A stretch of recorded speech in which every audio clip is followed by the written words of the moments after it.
My girlfriend cheated on me, but the most shocking part was what her father advised me to do next. I didn't find out my girlfriend was cheating because of a dramatic confession or a stranger's message. It was a receipt. A thin strip of paper that shouldn't have existed. I was getting Rowan's navy blazer ready for the dry cleaner when something slipped out of the inside pocket and floated to the carpet. I bent to pick it up, expecting a crumpled parking stub. Instead, I was holding a receipt from Cielo Italiano. Table for two. Total, $137. Date, last Thursday. Last Thursday, when Rowan had kissed my forehead at 6:30 a.m., told me she'd be swamped with quarterly numbers and might not be home until late. My eyes moved down the list of items. 2 glasses of an expensive Barolo. The seafood risotto Rowan always ordered on our anniversaries. Tiramisu for 2. That was our order. Our routine. Our place. Tip, exactly 20%, calculated down to the cent. That was Rowan too, orderly, precise, even now. The room seemed to get quieter around me. I looked at the date again, then pulled out my phone and opened our shared calendar. A pale blue event block still sat there on last Thursday. Late, budget review. I stood in the bedroom, blazer draped over one arm, receipt in the other, feeling like someone had slid the floor half an inch to the left. I didn't storm out to the living room and confront her right then. Something in me, maybe survival instinct, decided that one piece of paper wasn't enough. If I pushed now, she'd have room to twist, to say it was a work dinner, to make me feel foolish. So I put the blazer back where I'd found it. I slipped the receipt into my wallet. And I started paying close attention. Things that had felt harmless in isolation suddenly lined up in a way I couldn't ignore. Rowan used to come home, drop her bag by the door, and collapse on the couch, still in heels. Lately she went straight to the bathroom, showered, changed, and only then came to sit with me. Her phone, which used to live face up on the kitchen counter, now stayed glued to her hand, screen turned down like it was shy. It followed her to the bathroom, to the bedroom, everywhere. There was also the perfume. A scent I didn't recognize, sharp, elegant, expensive. She said she'd gotten a free sample at a department store. I pretended to believe her. That night, when she fell asleep with her back toward me, breathing slow and even, I lay awake and turned numbers over in my head instead of sheep. The next morning, while she was in the shower, I sat at the dining table with my laptop and logged into her credit card portal. She'd told me the password once in passing, I hadn't forgotten. A list of charges appeared. Restaurants in neighborhoods she'd never mentioned visiting. Hotel stays in cities where her company had no branches. Florists on dates that meant nothing to us. And there, buried between grocery runs and gas stations, a $412 charge at a jewelry store. I looked down at my bare hands. No new ring. No bracelet. Nothing. My stomach twisted. I was still staring at the screen when my phone lit up with an incoming call. "Hey, kid," Victor's voice boomed when I answered. Her dad. "Your mom's making roast. You two free tonight?" I hesitated. Rowan was in the next room, water running. I could have said no, made an excuse, protected the fragile shell of normalcy. "Yes," I heard myself say. "We'll be there at 6. Rowan's jaw tightened just slightly when I told her.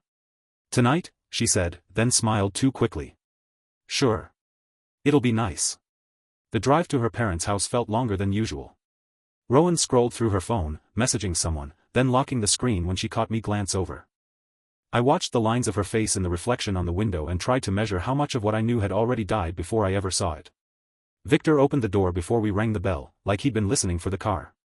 He smelled like charcoal and aftershave, his gray hair slightly mussed. "There they are," he said, pulling me into a hug first, then Rowan. "Get in here, I'm letting all the heat out." Elise called a greeting from the kitchen. The TV murmured from the living room. "Come help me with the salad," Victor said, clapping a hand on my shoulder. "Let them talk about whatever game your mother has on." He didn't wait for an answer, just steered me down the hallway toward the back of the house. In the kitchen, he poured 2 glasses of red wine and handed me one. For a moment, the only sounds were the knife tapping against the cutting board and Elise humming in the pantry. Then he stopped chopping, set the knife down, and turned toward me. His expression had shifted. Less jovial, more careful. "You've seen something," he said. Not a question. My grip tightened on the glass. "What makes you say that?" He gave a small, humorless smile. "Because you look like Elise did the first time she found a receipt that didn't fit the story I was telling." He took a sip of wine, watching me over the rim. "And because my daughter's been too cheerful lately for it to be real." I felt my heartbeat in my throat. "Victor, what are you trying to tell me?" He drew in a breath and let it out slowly. 3 weeks ago, I went to the mall to pick up a watch I'd had repaired, he said. I saw Rowan near a jewelry store. She wasn't alone. My chest tightened. I didn't speak. She introduced him as a coworker, Victor went on. Except coworkers don't stand that close while they're looking at rings. And they don't walk away holding hands. He said it calmly, as if he'd rehearsed it. My first reaction wasn't shock. It was confirmation. Like a puzzle piece sliding into place that I hadn't wanted to admit I was holding. Why didn't you tell me then? I asked. Why wait? Victor stared at the counter for a moment. Because a stupid part of me hoped, he said finally, that you'd already found your own exit route. Somebody else. Some secret. Something that meant you weren't all in while she wasn't. I just stared at him. You're saying you wanted me to be cheating too? I said slowly. So it would even out? He grimaced. I'm saying, he replied, I've seen what happens when only one person in a relationship plays by the rules. It's not fair. It's not right. The one who stays loyal walks away with nothing but memories that hurt. He rubbed a hand over his face, looking older than I'd ever seen him. When your mother finally caught me, she had been faithful for 20 years. No leverage in the divorce. No savings of her own. Just a stack of reasons to leave and a bigger stack of reasons she felt she couldn't. He looked up, meeting my eyes. I didn't want that for you. The implication settled between us. He had known. He had watched. And his regret was not that his daughter was betraying someone, it was that I had walked into it with empty hands. I need a minute, I said quietly. He nodded once and picked the knife back up. Bathrooms at the end of the hall, he said, like we were talking about nothing more serious than washing up before dinner. I locked the powder room door and leaned both hands on the marble counter. The person in the mirror looked like me, but drained, edges too sharp. My heart hammered against my ribs. I ran cold water, splashed it on my face, counted my breaths. Rowan had been cheating. Her father knew. His instinct hadn't been to call it out, but to wish I'd matched her step for step in dishonesty. The world had shifted a few degrees. Nothing looked quite straight anymore. I dried my hands, smoothed my shirt, and walked back into the kitchen. We're almost ready, Elise said brightly, bustling between the oven and the counter. Rowan slipped in behind me, kissed my cheek like nothing was wrong, and asked if she could set the table. We ate roast and potatoes and salad around the dining table like any other weekend. Elise asked about work. Victor talked about a neighbor's new car. Rowan described a huge client she'd landed, complete with a timeline I now knew was a lie. I watched her talk and thought about the receipt in my wallet, the hotel charges, the jewelry store. Every word she said now had two layers, what it sounded like on the surface, and what it hid underneath. At one point, Elise asked, so, have you two picked a date yet, with an expectant smile. Rowan didn't hesitate. We're thinking next spring, she said. Maybe something small somewhere warm. A little destination thing. We are? I asked, before I could stop myself. She shot me a quick look. We've thrown ideas around, she said smoothly. You know. We hadn't. The only thing I'd ever mentioned was wanting something local enough that my grandmother could attend. Apparently that had been optional in her mental version of our future. Across the table, Victor's eyes met mine. There was no satisfaction there. Just a quiet, heavy now you see. After dessert, I excused myself with a vague mention of a headache and early work the next day. Rowan offered to drive, but I insisted I'd get a ride so she could stay. It was true I didn't feel well. It just wasn't for the reason they thought. At the door, Elise hugged me and told me to rest. Victor walked me out to the sidewalk. He pressed something small and stiff into my hand. If you're going to do anything, he said quietly, do it with your eyes open. Not just your heart broken. In the back of the rideshare, I unfolded my fingers. It was a business card. Wesley Hahn, licensed investigator. On the back, in Victor's blocky handwriting, 3 words. Get proof first. I stared at that card the entire ride home, the city sliding by in streaks of light outside the window. The situation had shifted from a question, is this happening? To something sharper. How exactly is this happening? And how was I going to end it in a way that didn't leave me doubting my own memory? By Monday morning, I had an answer to at least one of those questions. I called the number on the card from an empty meeting room, my voice echoing slightly off the glass walls. Hahn Investigations, a man said. His tone was calm, neutral, like nothing I could say would surprise him. My name is Alex, I said. I think my girlfriend is cheating on me. Her father gave me your card. There was a brief pause. All right, he said. Tell me what you already know. Wesley didn't sound surprised. That helped more than I expected. I laid out the facts as cleanly as I could, the receipt from Cielo, the hotel charges, the flowers that weren't for me, the jewelry purchase, Victor's story about seeing Rowan at the mall. He listened without interrupting, just the faint sound of typing on the other end. Do you have documentation of what you've seen so far? He asked when I finished. I have the receipt, I said. I can pull bank statements. Screenshots. Whatever you need. Good, he said. Evidence you collect yourself is important. I recommend we meet in person tonight. Bring everything. We'll go over expectations and costs before you decide. His office was in one of those nondescript downtown buildings you stop noticing after a while. Beige lobby, elevator that hummed, hallways with identical doors. I checked the suite number twice before knocking. The man who opened the door was younger than I'd expected. Early 40s, maybe. Dark hair starting to gray at the temples. A tie that had seen better days and eyes that looked like they'd watched a lot of people learn hard truths. Alex, he said. I nodded. He stepped aside and gestured to a chair at a small table. The room was simple, filing cabinets, a desk with 2 monitors, a coffee maker, an old couch. No dramatic detective decor, just efficient clutter. Let's start with what you brought, he said. I set the restaurant receipt on the table. Then my laptop, opened to Rowan's credit card account, the suspicious charges highlighted. Hotel names. Florists. Restaurants in unfamiliar neighborhoods. The jewelry store. Wesley leaned in, scanning the list. His face didn't change. Have you confronted her yet? He asked.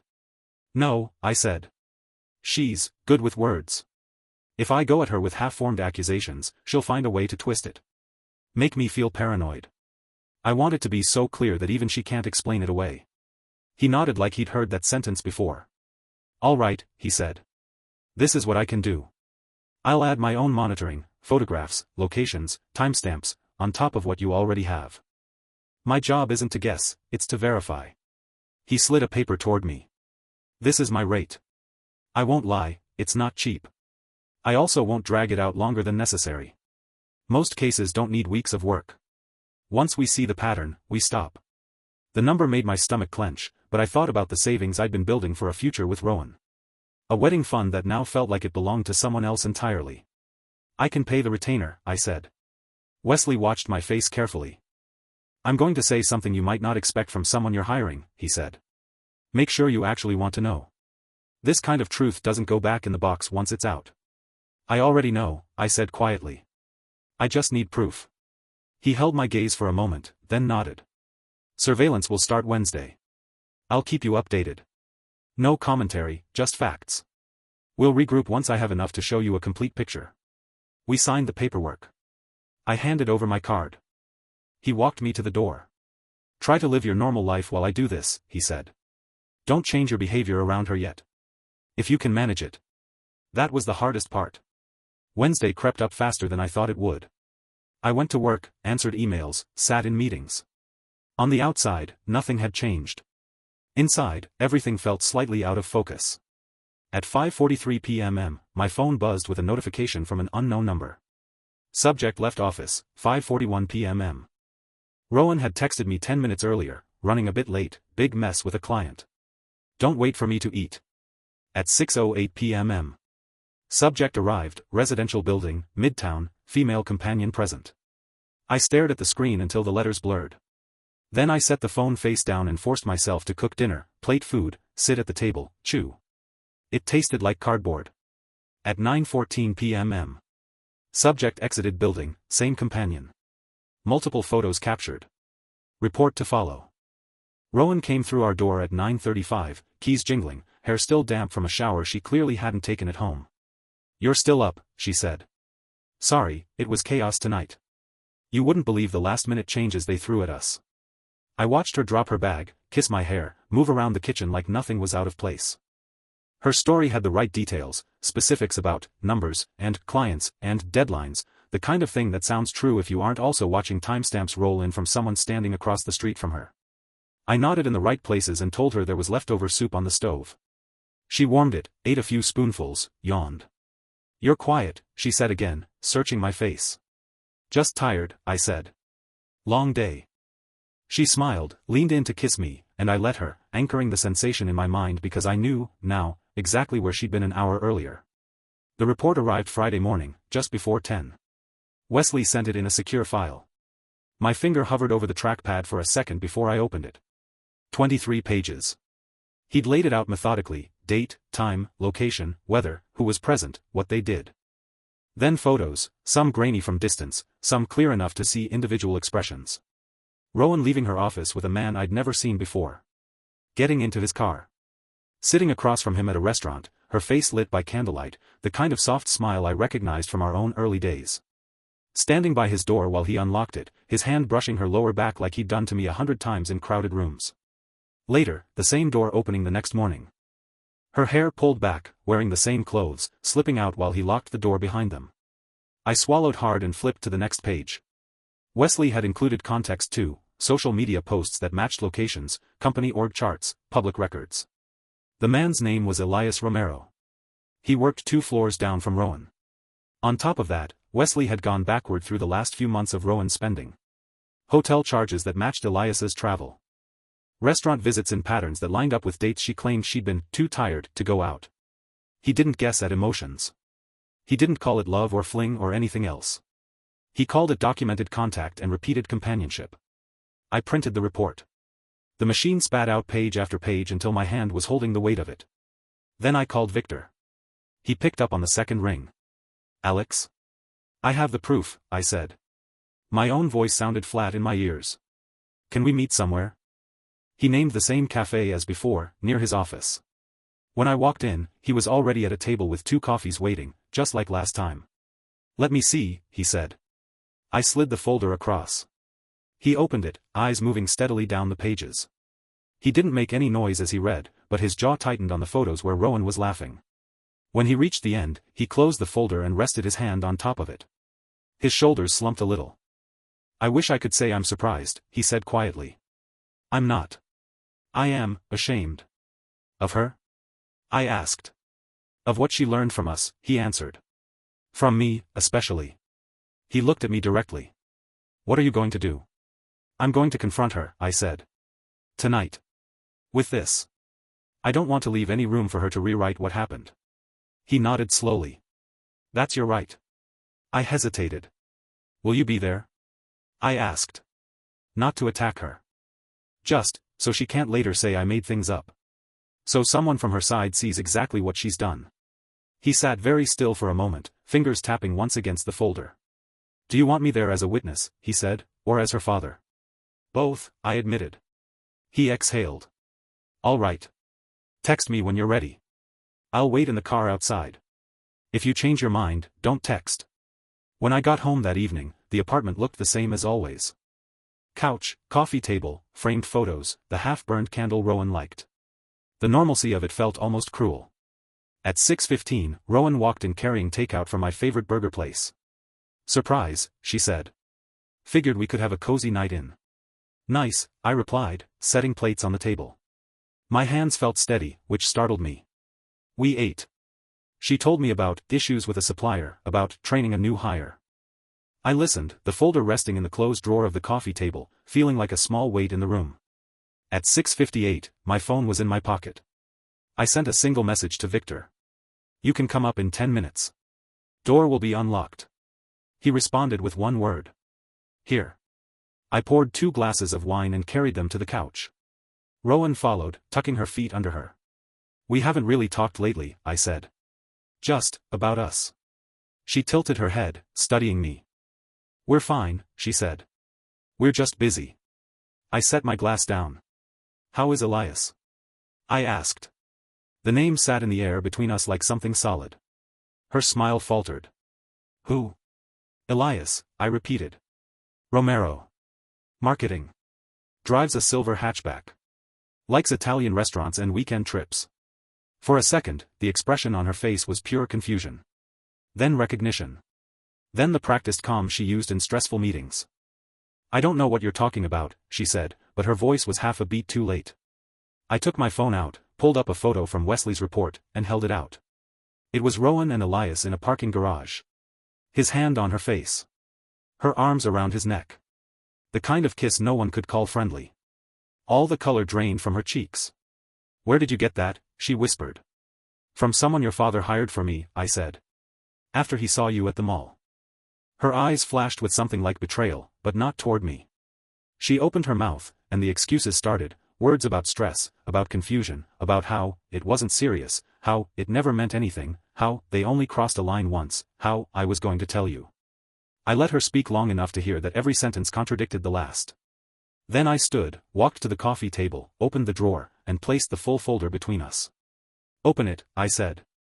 Her hand shook as she flipped through the pages, dates, times, hotel letters, receipts, photos. 7 months of double life laid out in black and white. Somewhere between page 10 and 11, there was a knock at the door. Rowan looked up sharply. "Are you expecting someone?" "Yes," I said. "Your dad." The knock sounded louder than it should have in our small living room. Rowan stared at the door, then at me, then back at the folder. "You didn't," she whispered. "I did," I said. For a moment, neither of us moved. Then I walked over and opened the door. Victor stood there, wind ruffling his hair. His expression was sober, no trace of his usual jokes. He stepped inside, closed the door gently behind him, and took in the scene with one sweep, Rowan on the couch clutching the folder, the open pages, my untouched wine glass. "Hi, sweetheart," he said to her, voice quiet. "Dad," she said, her voice cracking. "I can explain." "I'm sure you can," he replied. "But the question is whether any of it will be true." He sat in the armchair opposite us, elbows on his knees, hands clasped. For the first time, I saw the gap between how he looked when he was Rowan's dad at a barbecue, and Victor, a man who had lived through his own mistakes and was watching his daughter repeat them. Rowan looked from him to me. "Why is he here?" she demanded. "This is between us." "It stopped being just between us," I said, "the second you turned our relationship into a cover story. Your family was there for that part whether I wanted them to be or not." She flinched. Victor nodded at the folder. "I've seen it," he said. "Alex showed me earlier. It's thorough." Her hand tightened around a page. "So you're siding with them?" she asked. "Your own child is sitting here falling apart, and you're taking their word over mine?" He sighed. "I'm not taking anyone's word," he said. "I'm looking at dates, times, and photographs. That's more than I ever gave your mother when she asked questions she already knew the answers to." "Dad." "Rowan." His voice sharpened. "You know I'm not perfect. You know exactly what I did to your mother. That's why this is hitting me like a bad replay. I hoped you'd take my behavior as a warning, not a blueprint." She dropped her gaze to the photos again. When she looked up at me, her face was wet. "I was lonely," she said. "You were always at work, always tired." Elias listened. "It just got out of hand. I felt something in me go very still." "That's the story you want to stand on?" I asked.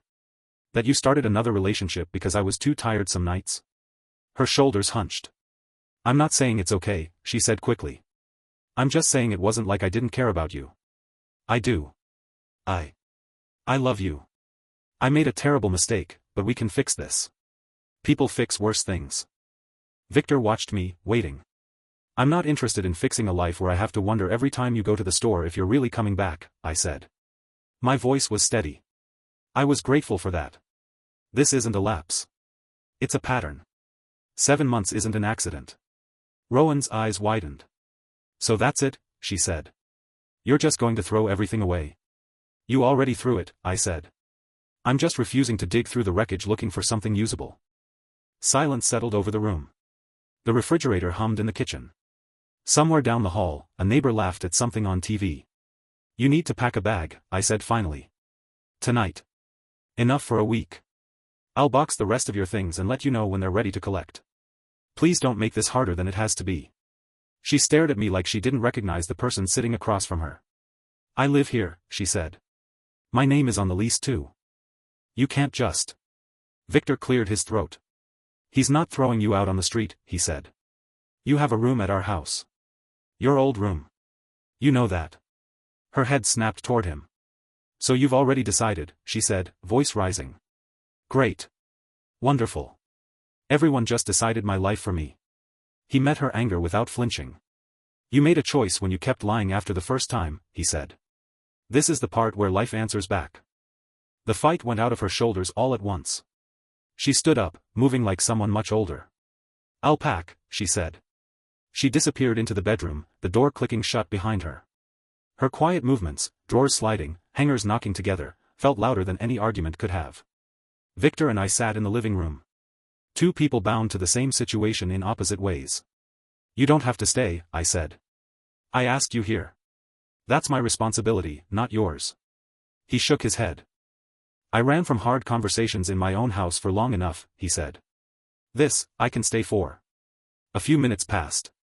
He stared at the framed photo on the shelf, me and Rowan at a beach, arms around each other, wind messing up our hair, both smiling with our whole faces. I'm sorry, he said suddenly. For not telling you when I first saw them. I told myself I was giving you time. What I was really doing was trying to avoid feeling like the bad guy. You gave me what I needed to see clearly, I said. Maybe later than you could have. But you still put the truth in my hand. That's more than a lot of people ever get. He nodded once, not fully accepting the absolution but not arguing either. Rowan emerged eventually with a duffel bag in her laptop case. She stopped in the doorway, eyes red, cheeks blotchy. Where am I supposed to go? She asked, but the question was aimed at her father, not at me. Home, Victor said simply. For now. She looked at me then. If I go, she said, is there any chance, if I work on myself, if I end this, if we do counseling, that we could try again later? I thought about her laughing with Elias in those photos. About the way she'd moved around the kitchen tonight, so practiced in pretending nothing had changed. I'm not going to tell you there's a future version waiting for you to earn, I said. That wouldn't be fair to either of us. I'm ending this. Today. Something in her expression closed off at that, like a light going out. Fine, she said. I hope you find whatever perfect person you think exists. That's not what I'm looking for, I answered. I just want someone who chooses not to lie when things get difficult. Victor stood. Let's go, he said gently. She brushed past him to the door, paused with her hand on the knob, and looked back at me one last time. I did love you, she said. Even while I was, all of this. That part was real. It wasn't the comfort she thought it was.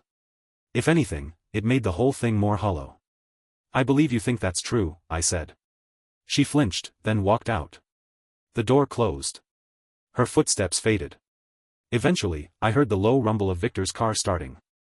And then there was just me and the quiet and the weight of what had just happened. I stood for a long time in the center of the living room, letting my eyes move slowly over every object, the coffee table we'd built together, the throw blanket her aunt had given us, the plant she'd insisted we buy and never remembered to water. Every piece had a story.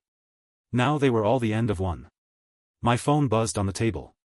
A text from an unknown number popped up. Please. Can we talk?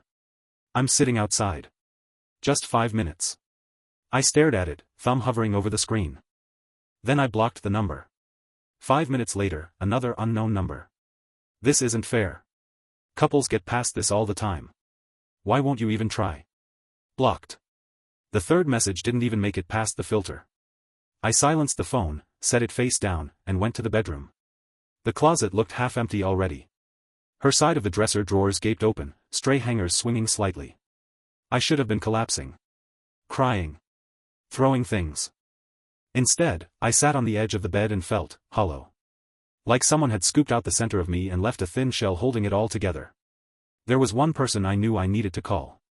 Tasha answered on the second ring, voice thick with sleep. Alex? What's wrong? I need you, I said. My voice finally cracked. Can you come in the morning? I'll be there at 8, she said instantly. I'm bringing coffee and food. You're not allowed to argue. She arrived with a box of pastries, 2 giant coffees, and a bottle of wine she set on the counter, for later, not breakfast, I promise. The moment she saw my face, she bypassed the coffee, wrapped me in a hug, and let me finally cry in a way I hadn't let myself the night before. The sound felt unfamiliar, like it was coming from somewhere deeper than my usual reactions. We sat on the couch. I told her everything, about the receipt, the credit card, Victor, the investigator, the photos, the confrontation. Saying it all out loud in order made it feel even more surreal. Tasha listened like she was anchoring each piece. She didn't interrupt, didn't rush me, just squeezed my hand when my voice wobbled. When I finished, she let out a slow breath. I knew something was off the last few months, she said. You were dimmer. Like someone had turned your brightness down. Why didn't you say anything? I asked. She shrugged. Because when I've been on the other side of this, and people told me they never liked my ex anyway, it just made me feel foolish, she said. I figured if you needed me to confirm red flags, you'd ask. I'm here now, though. For the record, she didn't deserve the version of you she got. We spent the rest of the morning doing something that felt both deeply mundane and surprisingly powerful, making lists. Okay, Tasha said, opening her laptop. Step 1, practical stuff. You two are on a lease together? I nodded. 6 more months before it's up. Do you want to stay here? She asked. Or does this place feel like a museum of a before and now? I looked around. The couch we'd picked out together. The wall where we'd argued over art. The kitchen where she'd kissed my neck while making coffee like nothing was wrong. I don't want to fight ghosts every time I walk past the hallway, I said. I think I need new walls. Then we get you new walls, Tasha said. You can either buy her out of the lease if the landlord allows a change, or you both leave and you start fresh somewhere else. We'll call the office Monday. We moved on to bills, joint accounts, shared subscriptions. The slow untangling of a shared life into 2 separate ones. Every login, every piece of mail became part of the dividing line. By mid-afternoon, we had a plan for the first month. Nothing glamorous. Just steps. Next, Tasha said, we find you a therapist. You have been through emotional demolition. You don't have to rebuild alone. Part of me bristled on instinct. Did I really need therapy? Couldn't I just move on? Then I thought about the way my hands had shaken holding that first receipt, the way Victor's words had landed, the way I'd watched Rowan lie with practiced ease. I don't know where to start, I admitted. I do, Tasha said. I've got 3 names. A friend of mine had a rough breakup last year. One of them specializes in betrayal and relationship trauma. We'll email her tonight. By the time she left, the apartment looked less like an abandoned stage and more like a worksite. There were sticky notes on the fridge with dates and phone numbers. A box in the corner labeled, Rowan, return. A list on the table of apartments to tour next week. That night, when the quiet settled in again, it felt different. Less like a void, more like a blank page. Over the next days, Rowan found new ways to reach out. Unknown numbers. Social media messages from backup accounts. Emails with subject lines like, please read, and, I'm begging you. Some were apologetic. Some were angry. A few swung between the two within the same paragraph. One accused me of giving up on us without a fight. Another said she was starting therapy and that I owed it to everything we'd built to attend a session with her. I didn't respond to any of them. Instead, I kept forwarding them to a folder labeled simply, documentation. Not because I planned to use it against her, but because saving them was a way of telling myself that my decision wasn't impulsive. That I had chosen this path, and I was allowed to stay on it. When Monday came, Tasha and I called the property manager together. He was curt but helpful. Removing one tenant mid-lease was possible if the remaining tenant could show proof of income. I could. Barely. If I stayed. But when he offered that option, my chest tightened. I think I'm going to give my notice, I said. I'll finish the 6 months if I have to. But I'd rather move at the end of the term. Suit yourself, he said. Let me know 30 days before. After the call, Tasha squeezed my shoulder. Good, she said. You deserve a place with no echo. The therapist, Dr. Salazar, responded to my email that same afternoon. She had an opening on Thursday. Sitting in her office for the first time felt strangely similar to sitting in Wesley's, a neutral space designed for other people's hard truths. The chair was soft. The lighting was kind. There were books about relationships and trauma on the shelves, and a box of tissues within easy reach. Tell me what brings you here, she said, once we'd gone through the basics. So I did. Not just about the cheating, but the months before, the subtle criticisms, the way Rowan had chipped away at my confidence in small ways, the isolation that had built slowly as I stopped seeing friends she didn't like, the way disagreements always somehow ended with me apologizing. You've been living in a relationship that trained you to doubt your own perception, Dr. Salazar said gently when I paused. The affair isn't separate from that. It sits on top of the same pattern. That sentence alone made something inside me click. The next weeks were full. Full of packing boxes and taping them with labels. Full of apartment tours, a too-dark studio, a place with broken blinds, and then, finally, a small one-bedroom with worn wood floors and big windows that looked out over a line of trees. Full of therapy sessions where I unwinded not just what Rowan had done, but why I'd stayed as long as I did. Full of new routines, eating dinner at my own table with just one plate, meeting coworkers for coffee without checking her schedule first, walking home from the bus without feeling like someone was waiting to question my timing. There were plenty of hard moments. Nights when the bed felt too big. Days when a random scent would sucker punch me back to that restaurant receipt. Times when I questioned whether hiring an investigator had been too much, even though the images he'd produced still sat crystal clear in my mind. But underlying all of it was a slow, steady feeling I hadn't expected. I had chosen truth, even when it hurt. And that choice had opened a door. 6 weeks after Rowan left, I stood in the empty living room of my new apartment, boxes stacked against the wall, sunlight pooling on the floor. Tasha was there, cross-legged on the carpet, eating takeout straight from the container. "You know what I like," she said, gesturing with her chopsticks. "Nothing in this room has ever been used to lie to you." I laughed for the first time in a way that felt completely real. "That's a low bar," I said. "But I'll take it." "It's not a low bar," she replied. "It's a foundation. You're allowed to build carefully now. No rush."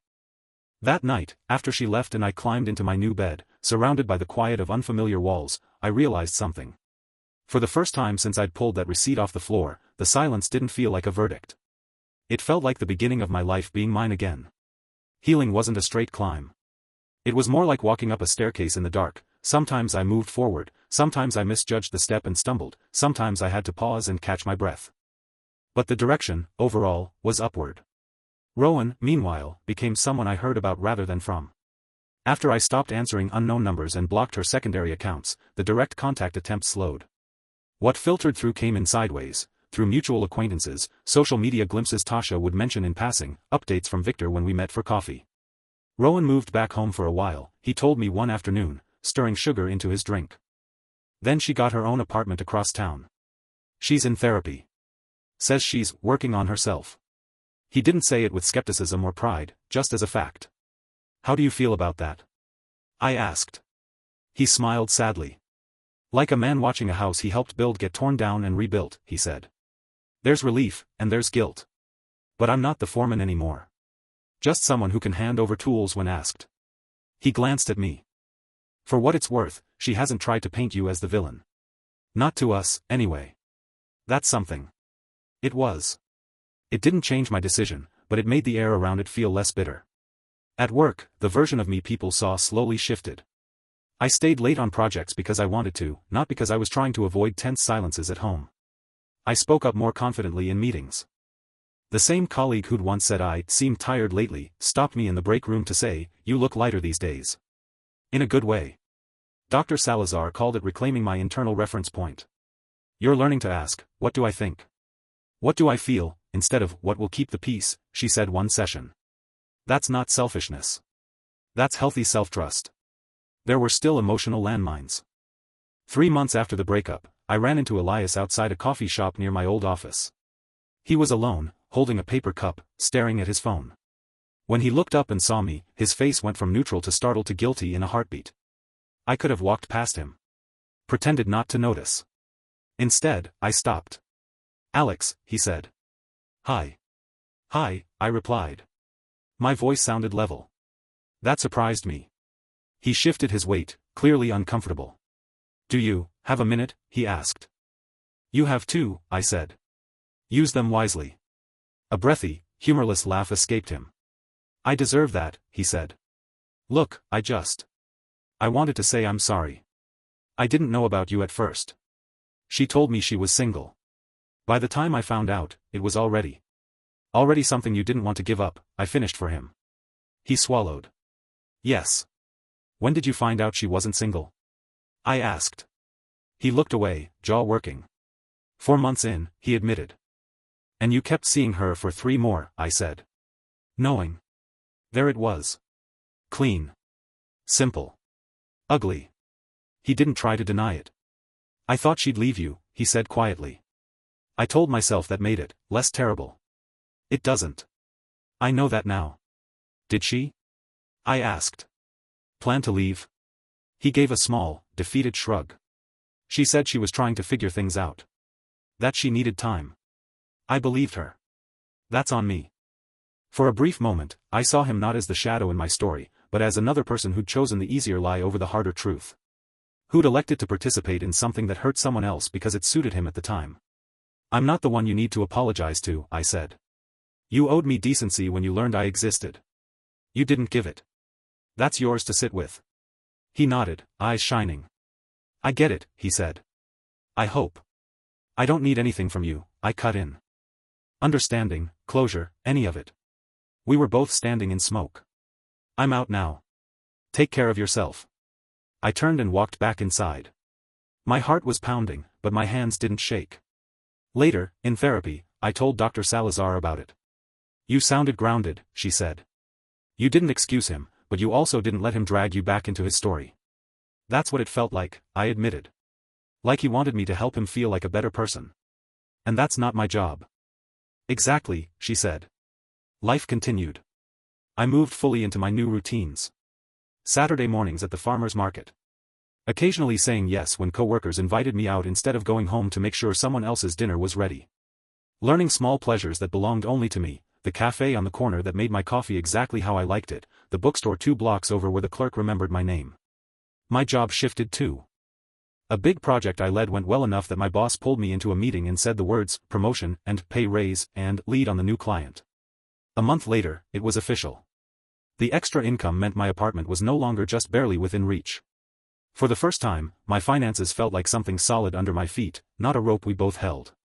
On a quiet Wednesday evening, months after the dust had settled, my phone buzzed with a name I still wasn't fully used to seeing there. Victor. Got a minute? He asked when I answered. Of course. Elise and I are separating, he said, without preamble. I sat down. How are you? I asked. He laughed, but there was no mockery in it. Scared. Relieved. Old, he said. In that order. He told me he'd finally moved into his own place. That he and Elise were being civil but firm. That after years of half-hearted repairs on a cracked foundation, they'd agreed it was better to live apart than to keep living as roommates in a house full of unspoken resentments. It took me this long to do what you did in months, he said. Walked away from something broken instead of pretending it wasn't. You had decades more tied into it, I said. Kids. Property. Community. I had Elise and some shared furniture. Excuses, he said gently. You still did the braver thing sooner. Watching you do it, he paused. It helped. More than I can explain without sounding sentimental. We met for coffee a week later. He looked different, lighter somehow, despite the new lines on his face. Rowan's, figuring herself out, he said, stirring his drink. Jade's finishing her degree. Elise is taking painting classes. We're all trying to be better than we were. Doesn't erase what happened. But it's something. It is, I agreed. Romantically, I didn't rush. There were a few dates. Some forgettable, some amusing, some that made me grateful I'd learned to recognize early red flags, the man who joked about crazy exes every 10 minutes, the one who made a dig at my job in the first half hour. Each time I walked away from something that felt wrong, even if it was just a slight twist in my stomach at a comment, it felt like a small act of self-respect. Eventually, I met Cam. It wasn't fireworks. It was steady warmth. He was an architect, thoughtful and quietly funny. On our first date, he listened more than he talked, asked questions that showed he'd read my profile instead of treating it like a suggestion. When I told him, on our third date, that I'd been through a rough breakup involving cheating, he didn't rush to reassure me or launch into a monologue about how he was not like other guys. He just nodded and said, "Thank you for trusting me with that," and asked how I took care of myself after it happened.